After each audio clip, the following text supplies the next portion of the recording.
So, guys, this is how the key looks like.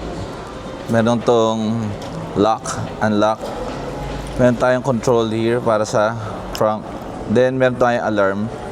This is, if in case nakalimutan mo kung saan nakapark, especially sa mall, or, ayan, para tumunog siya, at least, makita mo. Yan, maganda yan. Kunyari sa mga, ano natin, elderly natin. Right? Cover natin right now is this Altis. And, pasok agad tayo, of course, para makita nyo yung loob. Right? Before we enter, of course, pakita ko lang muna itong side mirror natin. So, meron na siyang integrated na signal light. Of course, being the GRS, top of the line, meron tong 360 camera here. Ayan, kita nyo. So, ito ang door handle niya. Right? So, body color siya. Then, meron yan smart entry, of course. Yan. Tano yung dalawang line. Yan. Pasok tayo. Right? So, andito yung apat na window control. Then, ito meron tayong central lock ng window, central lock ng doors, central unlock. Meron tayong fold and unfold. Retract nitong side mirrors. Ito yan ha. Then, meron tayong joystick here. Yan. So, itong joystick is, yan, meron siyang left and right. Then, pag nilagay mo siya sa left, makokontrol mo na yung side mirror. Depende sa preference mo, of course. So, yan. Meron ditong auto. It means ng auto is, once na inunlock mo tong susi, is magre-retract na rin yung side mirror niya. Right? So, tingnan naman natin itong power seats. Yan. So, itong Altis is naka-power seats na.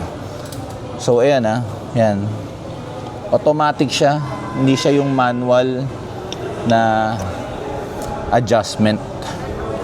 Then, dito sa side controls natin, itong button na to is yung pang-level ng ilaw.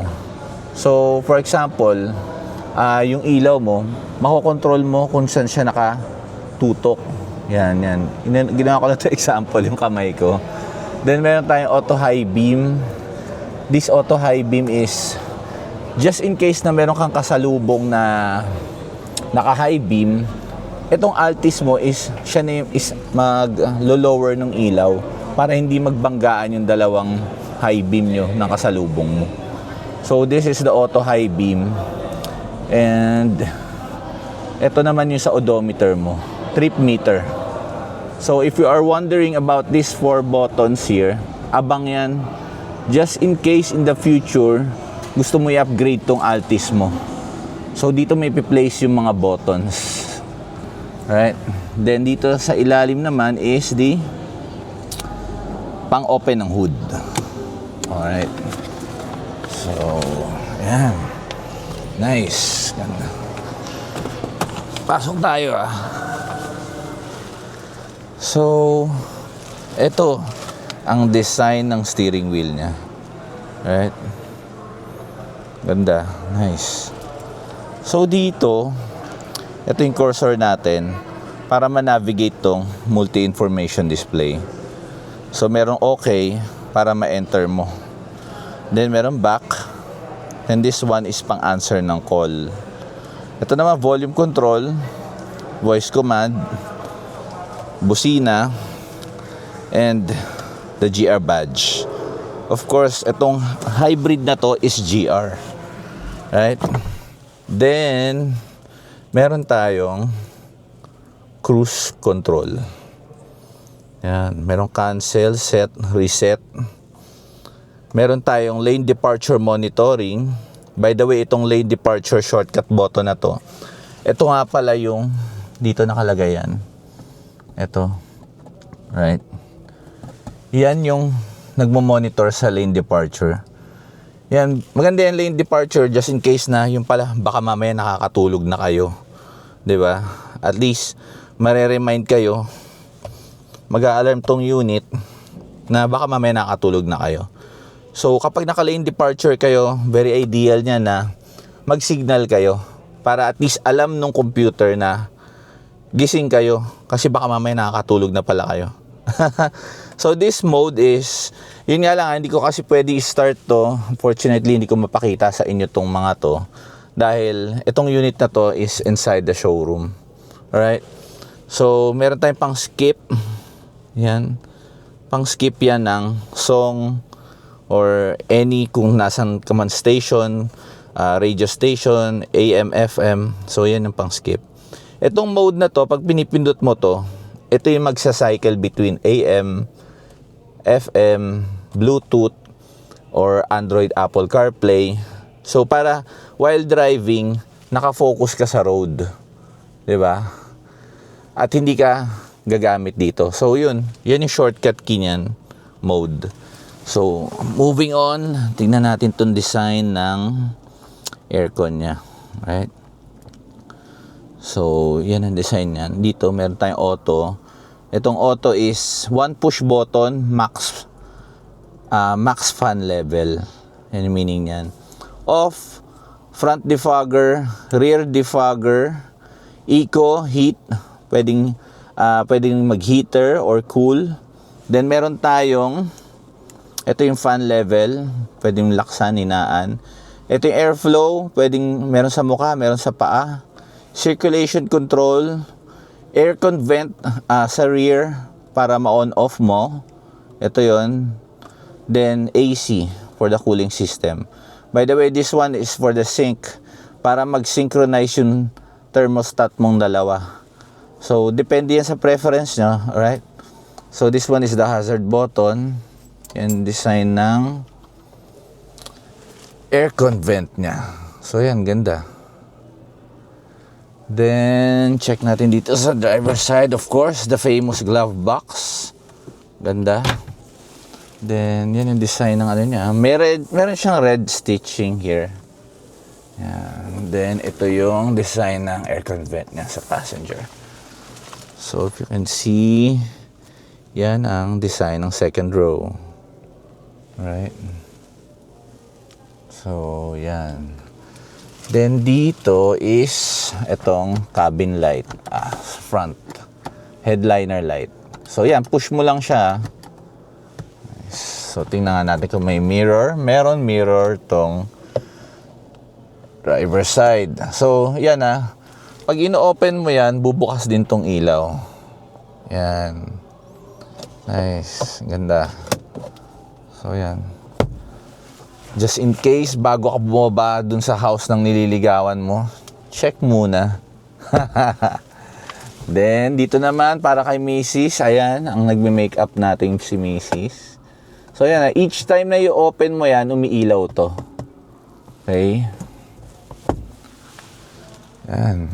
So, meron tayong side curtain na airbag. Kita nyo ba? Ayan. Okay? So, going down sa shift knob. So, ito meron tayong drive mode. Usually, this one is for eco or power mode. So, dyan, sa power mode kasi, mas magiging aggressive yung engine. Then, sa eco mode, of course, from the word itself, mas magtitipid sa gastong unit. Right? Then, ito yung traction button. Then, the EV mode. When it comes dito sa EV mode, ang ano lang naman dyan is magpo-full electric to. Pero, hindi ito papayag maging full electric kapag mababa yung battery level. Right? So, sa ilalim, meron tayong wireless charger. Yan, nandito lang. Meron button dito for on-off. Then, meron dito lang, lalagay mo lang yung phone mo. So, guys, make sure lang na merong magnetic charging function yung phone nyo. So, dito naman is park, reverse, neutral, drive, and brake. Alright. So, yan. Itong B, usually for uphill. Yan, downhill. Yan, very ideal. Okay. So, yan yung design ng shift knob niya. So, inline siya. Okay. Meron yung button under. Right? Yan. Then meron tayong park button, electronic handbrake. Then meron tayong brake hold assist. Yan, napakaganda ng brake hold assist. Very convenient gamitin. Then meron tayong dalawang cup holder. Yan, center cup holder. Check natin. Ito, meron tayong center pocket. Itong center pocket na to is meron ding power supply dito na classic. Yan, yung bilog, yung parang pang lighter. Right? Yan, maganda, malaki din. Yung center pocket natin. Then, ang design nitong upuan is gamusa. This is suede. Then, meron yung design na GR dito. Nice, ganda. Then, combination niya na suede. This is suede and this is leather. With red stitching. Yan. Sobrang sporty ng look niya. Right? So, punta na tayo sa second row, guys. So, going to the second row.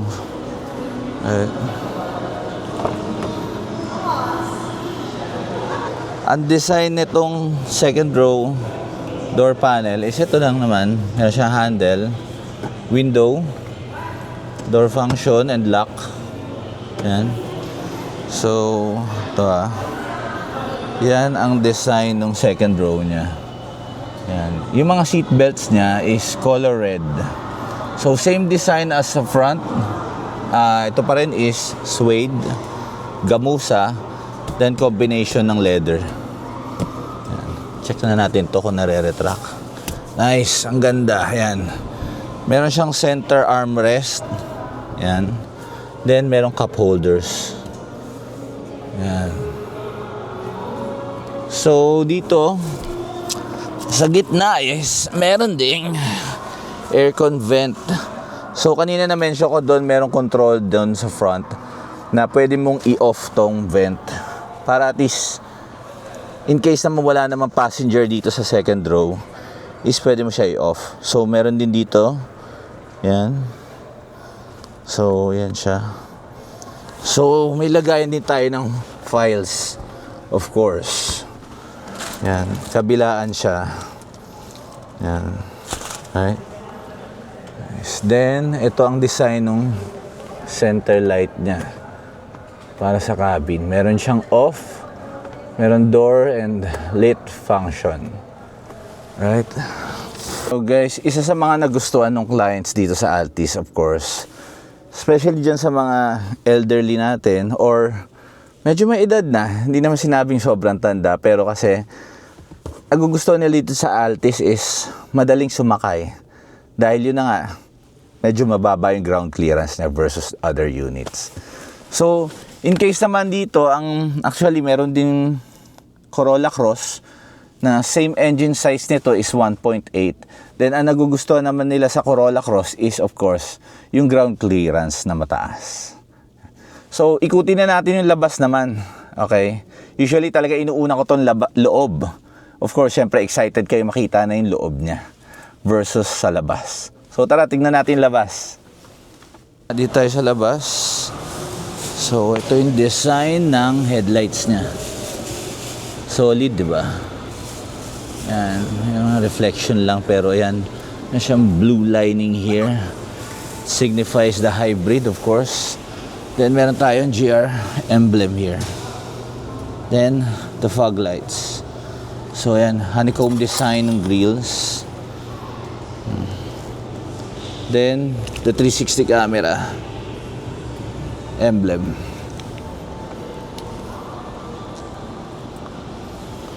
Yan. On the other side, of course, meron din fog lights. Then, sa gulong naman is yan ang design ng gulong niya. It's two-tone design, baka hindi nyo lang napapansin. Yan. And ang mag size nito is 17 inch. Yan. Right. So, dito sa side, of course, meron tayong HEV badge para alam agad ng mga traffic enforcer na wala tayong coding.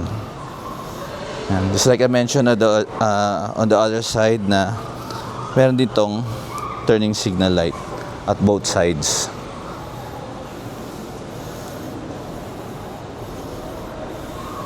Ayan. So, ang ganda niya.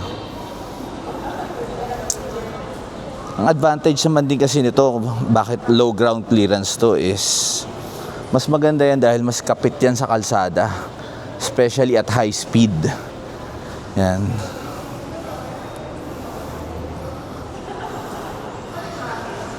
So, ito yung likuran niya.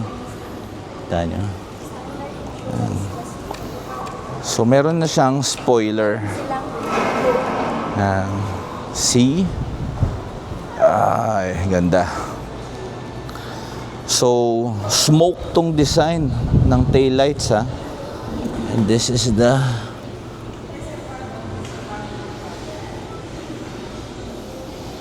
So, of course, meron tayong backing sensors here. Yan. Then, meron tong backing camera. Of course, hindi mo mawala yan, being the top of the line. Then, yan.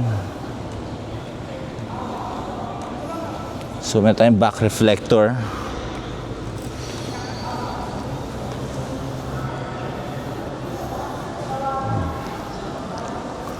So, that's being the Altis. Yeah. Kuta natin, ah.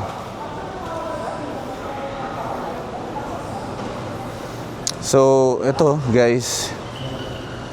Hindi laging may available nitong unit na to.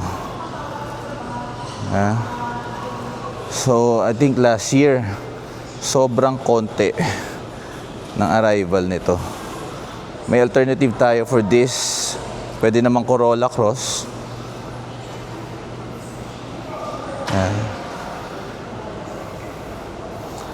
So, hindi lahat ng variant available in the Philippines. Depende siya sa supply, of course.